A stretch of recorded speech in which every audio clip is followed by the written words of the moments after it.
it's Danielle Radojcin, and this is In Talks With, a series of bite-sized chats about culture from lockdown and beyond.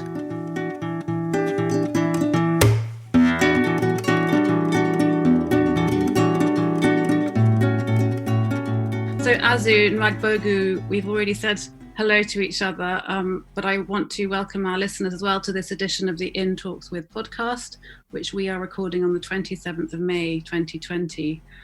You are the founder and director of the African Artists Foundation, a non-profit organisation based in Lagos, dedicated to the promotion and development of contemporary African art and artists. Welcome, and thank you so much for joining me, as well as your role at the African Artists Foundation, which promotes Nigerian art. You also founded the National Art Competition in 2008, which has a similar goal, and you're also the founder of the Lagos Photo Festival and Art Base Africa, which is a virtual space for discovering and learning about contemporary African art and diaspora. I wondered if you could tell me a bit about where this passion for celebrating homegrown talent comes from. Oh, thank you. It's a great question. For me, it's really not celebration. It's more about allowing artists to just do what it is that they're really good at doing. And I think it's well known that nature abhors a vacuum. So there were several vacuums in the system locally, and especially in relation to the continent itself in Africa. And I just thought about ways to systematically and strategically plug those gaps.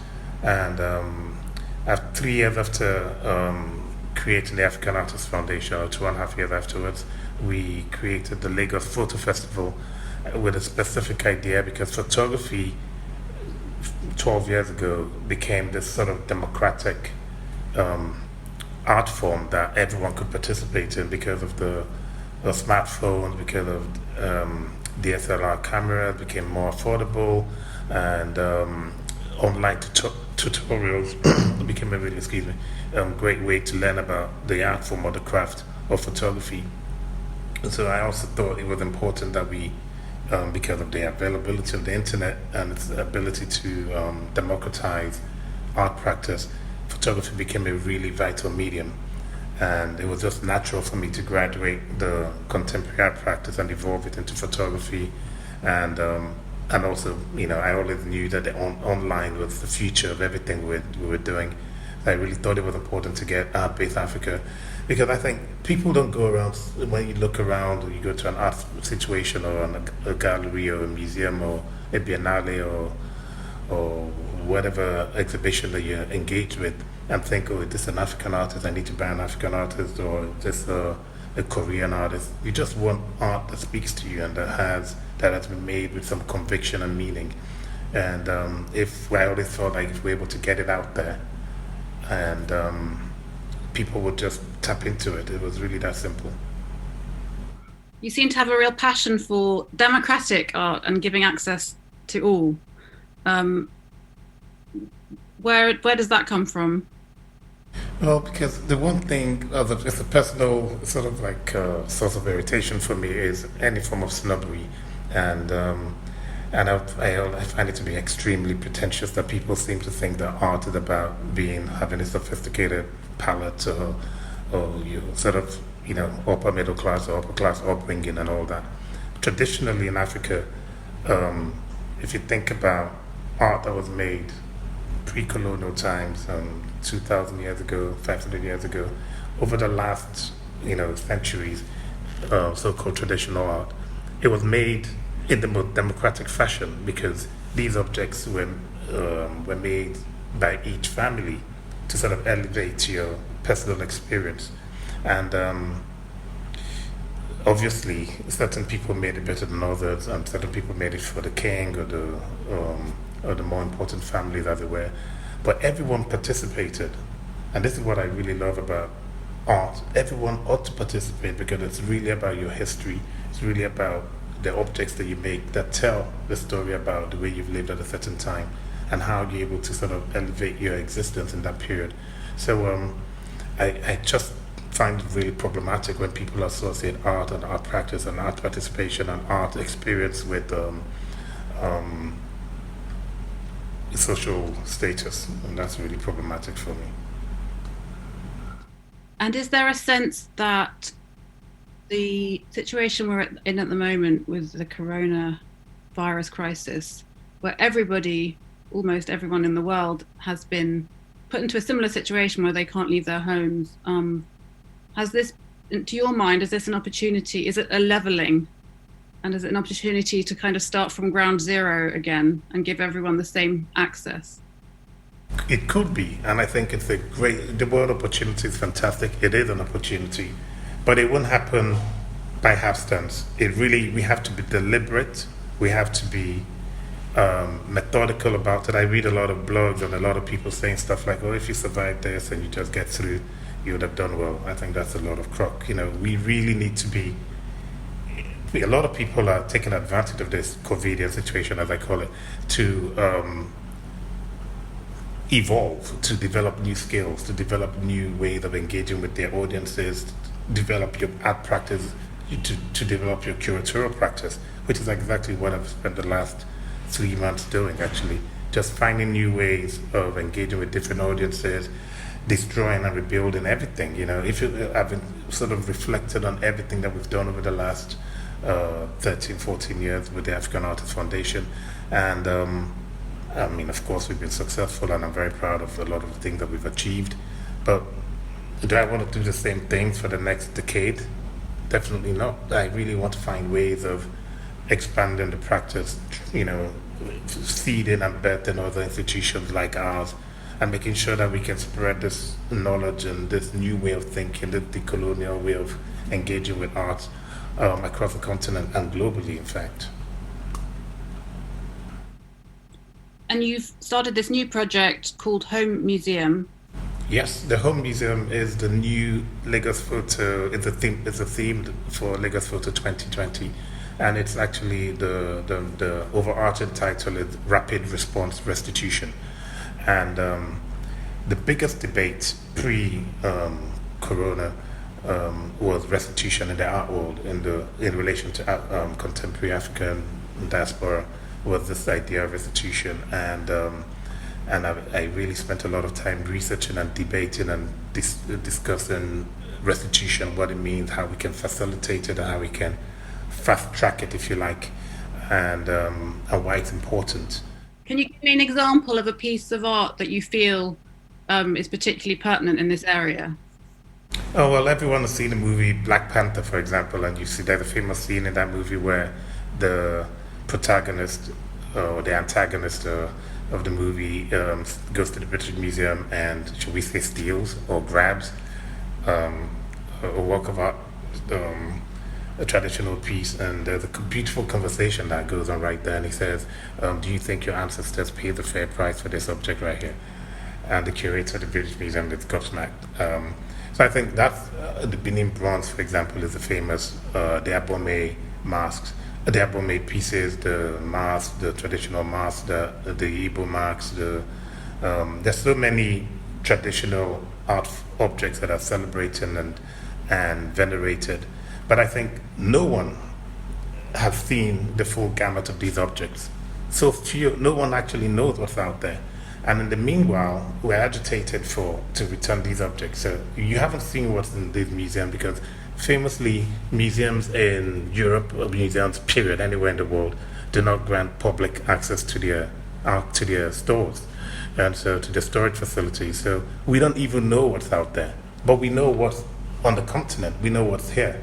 And so the idea of rapid response restitution is to say, guys, while the politicking is going on, while the intense debate is happening on that level between people who, quite frankly, have a different agenda, we can begin to restitute knowledge. We can start building new ways of a democratic intellect. We can start creating a new community of people who actually care about these objects. And by looking at and paying attention to these heirlooms that we receive from my grandparents, they don't have to have a material value or financial value. Just everyone ought to participate.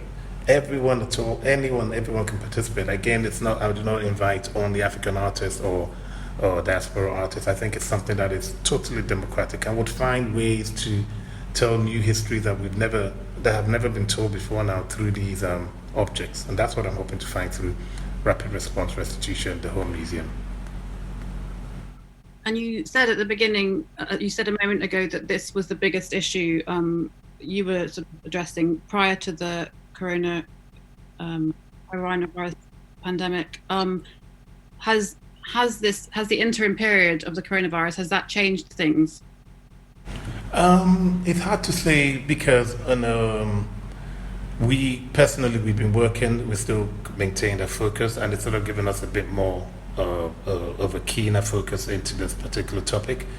But I think a lot of institutions, massive museums, are really struggling just to survive. So for us, we're keeping our eye on the prize. We really want to stay focused with this idea. One thing I can say that has changed is, and I always had the feeling that this was never really an important thing. I always felt like the world was tending towards or moving away from these iconic grand gestures through museums. You know, I mean, a lot of these these incredibly designed and overly designed museums, and these structures are just it's almost like a monument to our own vanity. They don't really create the arteries and the veins that allow us to engage with these objects. So I think that in the COVIDian and the post-COVIDian situation, I actually think people think that these objects or these buildings are a little bit vulgar and unnecessary and superfluous to the needs of the community. I think we need maybe home museums, maybe humble spaces that allow us to just come in and engage and just, begin like a community center, like just a place that allows us to gather around, because these incredibly hard, expensive to maintain buildings and, iconic situations, I don't think the post-COVIDian world is interested in that. We need to be thinking a bit of a more sustainable environment, a more sustainable way of creating and making work and engaging with art. That's what I'm thinking, and I'm hoping that have evolved from this situation.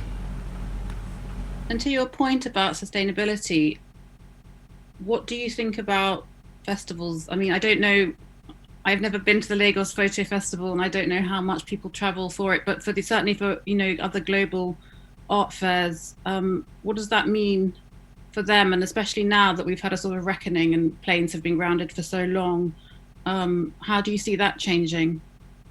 Oh, it's a fantastic one. I'd say over the last 3 years, I don't think I've spent 3 weeks in one city, just because the art world is so busy with all the biennales and the fairs and the festivals and all of these places where you're invited to give talks and to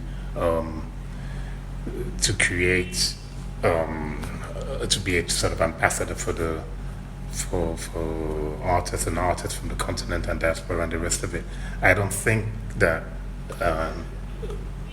after Corona, that the world is going to be structured in that way. Especially the art fairs. The art fairs are like these big shopping malls for art.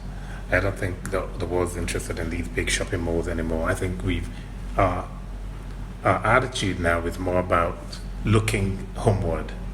Of course, the world is still, we've developed a global taste. People care about, collected by art from Latin America, from the US, from Asia, anywhere. Collectors are more globalized today. But I don't think we need those massive grand shopping malls to create situations for collectors and artists to meet. And I also think that somehow, because of the sort of capitalist nature of things, the art world got overtaken by the art market. And whenever that happens, nature needs to correct itself. And I think this is the correction taking place right now. For people who don't know much about Nigerian art, would you say there are certain characteristics that are unique to it? And in particular, contemporary art, what's the mood and what's happening in art at the moment? Are there any trends? Trends. The trends BC, before Corona, I'd say there was a lot of figuration in contemporary art practice. This is just me being very brutally honest about these things. I normally don't really try to analyze the production of art production in this way, but it is true that a lot of figuration dominated contemporary art practice, whether it's through photography. It was always about the black body in spaces, and and also always accentuated and exaggerated. I mean, anyone, if you think, just close your eyes and think about a lot of work that is well celebrated and well known. It's always about the black body in these spaces. I don't think that'll be the situation after the COVIDian situation. I think there'll be a tendency toward abstraction, a tendency towards objects, a tendency towards things that are more, that evoke memory. Because we've really slowed down our situation, and that has allowed us to be more contemplative, to be more kind, I suppose, to be more thoughtful. So I don't think the production of objects, in space, as the kind of representation of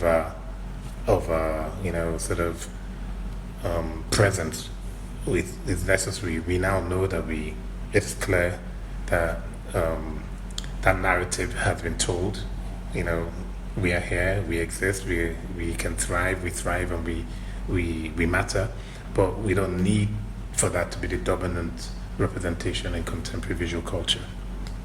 And just before we finish, Azu, would you like to tell me a bit more about Art-Based Africa, your digital platform? It's been